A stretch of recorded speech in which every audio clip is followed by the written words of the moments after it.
এই সব থেকে বড় শোল মাছ, এই বিশাল বড়।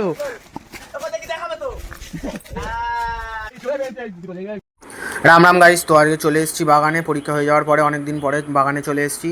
তো বাবা এই খানাটা থেকে জল দেওয়া হবে আজকে। তো বাবা ওই জন্য পাইপ পাচ্ছে। তো এইখান থেকে ওই খানাতে জল দেওয়া হবে। এই পাশে একটা আম গাছ দেখতে পাচ্ছ, এর ভেতরে কলা গাছ আছে এই বাগানটায়। আর এই দেখতে পাচ্ছ, তো জল দেওয়ার জন্য আজকের পাইপটা পেতে নেবো আমরা। তো আমরা এই পাইপটা পেতে নিলাম। এই পাইপটা পেতে নেওয়ার পরে মেশিন এবার চালু করা হবে। মেশিন চালু করা হয়ে গেলে সামনের বাগানটাতে জল দেওয়া হবে। এই মেশিন চালু হয়ে গেছে, দেখতে পাচ্ছ এই মেশিন চালু হয়ে গেছে, জল যাওয়া শুরু হয়ে গেছে অটোমেটিক্যালি। এবার জল যাচ্ছে, তো সামনের বাগানটাতে জল দেওয়া হচ্ছে, একটু পরে দেখানো যাবে।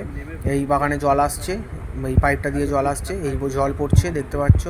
এই তো বেসিক্যালি আমরা মাসে কি 2 মাস অন্তর একবার করেই জল দিই। আর যখনই জল দিই একদম পুরো বুড়িয়ে জল দিই, যাতে আর 1 মাস 2 মাস জল না দিতে হয়। তো আজকের এই জল দেওয়া হচ্ছে প্রত্যেকটা গাছের গোড়ায়, যাতে সমানভাবে জল পায়। তার জন্য ওই গাছের গোড়াগুলোকে আলাদা আলাদা করে পার্টিশান করে দেওয়া আছে। তো এইরকমভাবে প্রত্যেকটা খোপের মাঝখানে জল ভর্তি হলে আর একটা খোপে যাওয়ার জন্য আল কেটে দেওয়া হয়। তো এই দেখতে পাচ্ছ যে আল কেটে দেওয়া হচ্ছে, যাতে আরেকটা গাছের গোড়ায় জলটা যেতে পারে। তো ভিডিওতে আবার এগোনোর আগে একটু লাইক, শেয়ার আর সাবস্ক্রাইব করে দাও এরকম আরও ইন্টারেস্টিং ভিডিও পাওয়ার জন্য। তো এরপরেই আমরা একটু চলে গেছিলাম এর পাশে একটা পুকুর আছে। এই পেয়ারাটা দেখতে পাচ্ছ, এই পেয়ারা গাছ। তো এখানে আমার ভাই আমাকে বুদ্ধি দিল যে ওখানে চল একটু ছিপ ফেলা যাক। তো আমরা এই ছিপ ফেলবো, সবাই রাজি আছে। তো আমরা বাড়ি চলে গেছিলাম। এরপরে দাদা ছাতু আর আটা নিয়ে চলে এসছে, আমরা আটা মাখাচ্ছে। তো এরপরে আমরা ছিপ ফেলবো। এই ছিপ এনেছি, এই দেখতে হচ্ছে হুইল, আমরা হুইল ফেলবো অ্যাকচুয়ালি, ছিপ না। তো সবাই এখানে আছে। তো এখানে ছিপ ফেলা স্টার্ট হয়ে গেছে, ওখানে আমরা ছিপ ফেলে দিয়েছি। এখানে ওই দেখতে পাচ্ছ ফিতনা, ওই ফিতনাটা আছে। কিন্তু একটা দুর্ভাগ্য ঘটনা ঘটে গেছে। আমরা এপারে গল্প করছিলাম আমি আর দাদা, তো আমরা দুজন ওপারে গল্প করছিলাম, আর মাছ হুইলটা টেনে নিয়ে চলে গেছে। তারপরে সেই হুইলটা আর খুঁজে পাওয়া যায়নি। আমি দেখাচ্ছি যে আমার দাদা, এই দাদা লজ্জায় মুখ দেখাতে পারছে না। আমরা দুজন গল্প করছিলাম বলে এই হুইলটা পড়ে গেছে। বাগানে জল দেওয়া এখন শেষের পথে, দেখতে পাচ্ছ যে অনেকটাই জল জমে গেছে বাগানে, এই যে অনেকটাই বুড়ে গেছে।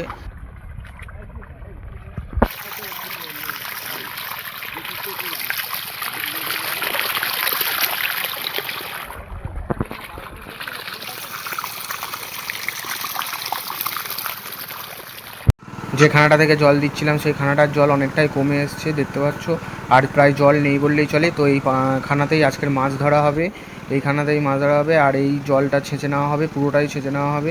ওপারে জলের কাটিয়ে দেওয়া হচ্ছে যাতে সব জলটা তুলে নেওয়া যায়। এরপরে এই শুরু হয়ে গেছে মাছ ধরা, ওপারে দেখতে পাচ্ছ ওই মাছ ধরা শুরু। এই খানাটাতে দুটো সব থেকে বড় শোল মাছ আছে, তো সেটা নেওয়ার জন্য সবাই নেমেছে খানায়। সেগুলোই খোঁজা হচ্ছে।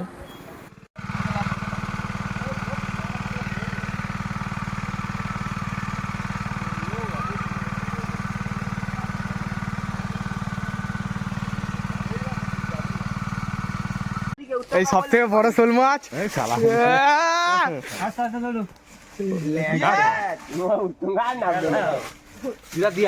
ফটোটা দেখি, ফটো তুলতে হবে, বিশাল বড়।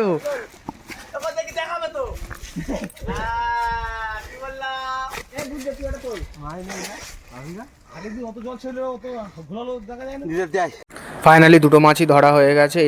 এইটা বড় মাছটা, আর এপারের এটা ছোট মাছটা, দুটো মাছই ধরা হয়ে গেছে। এছাড়াও এই পুকুরটাতে আর এই খানাটাতে আরও অনেক মাছ আছে, কই মাছ থেকে শুরু করে ল্যাটা মাছ, আরও অনেকই মাছ আছে। তো আজকের ভিডিওটা এইটুকুর জন্যই, এরপরে দেখা হচ্ছে অন্য কোনো ভিডিওতে। ততক্ষণের জন্য হর হর মহাদেব।